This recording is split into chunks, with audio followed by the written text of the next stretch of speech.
if I drive 30 miles an hour from work to home, then my trip will take 24 minutes.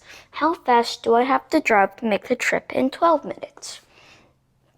Now, this problem is really easy, but it takes some reasoning, and you just need to know that reasoning, and then once you know that, you just jump straight to the answer.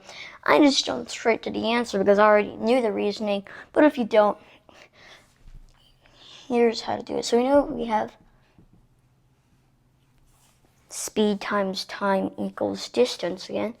So we have our speed, which is 30 miles per hour, and the time is 24 minutes. The distance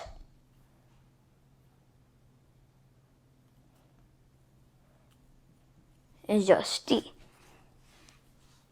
Now, I'll again make the trip. It's the trip because this is just from home to work, right? So for 12 minutes, well, the thing is, if you think about it, the distance doesn't change, right? Your house doesn't move. So we have to keep this 30 miles an hour times 24 minutes. We have to keep that rate constant. So it all has to equal d. So if we divide this by 2 to get 12 minutes, we need to multiply this by 2 to keep the rate constant. So now we have 60 miles per hour equals d, so our answer is just 60 miles per hour. Now that was pretty easy, but again, more complicated problems, you'll use a lot of skills that look like this, kind of a lot like this.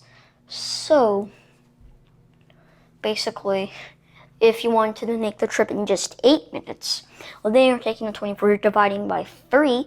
So now, you still want to keep this rate constant. So now you have to multiply 30 by 3. And you probably don't want to make that in 8 minutes because they're going to be driving like a maniac. That'll be 90 miles an hour. Okay, that's whatever the speed limit. But anyways, sometimes it'll be a fraction, but don't get scared of the fraction. If you want to make this divide by 5, 6, well then do it, right? You take 24 minutes, divide by 5, 6, well then you have to multiply the 30 miles per hour by 5, 6. So again, no matter how much you divide this by, you have to multiply this by the same number, or it can go the other way. No matter what number of time this is, if we multiply it by some number, well then the speed will have to divide by that exact same number.